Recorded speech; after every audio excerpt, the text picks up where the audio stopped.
Всемирный день недоношенных отмечается ежегодно 17 ноября. В Якутске праздник жизни проводится с 2013 года. В этот день Республиканский перинатальный центр традиционно проводит праздничные мероприятия, на котором встречаются медики и мамы с малышами, появившимися на свет раньше срока. Сейчас эти дети полностью догнали своих сверстников. Но чтобы достичь такого результата, несколько отделений перинатального центра день и ночь борются за спасение неокрепших жизней. В год здесь рождается более 6 тысяч малышей, из них около 7% появляются на свет раньше срока.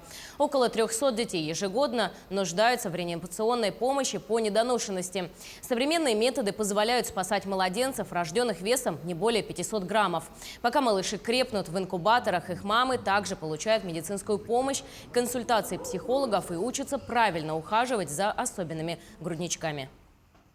Да, с каждым годом у нас технологии все современнее становится, да.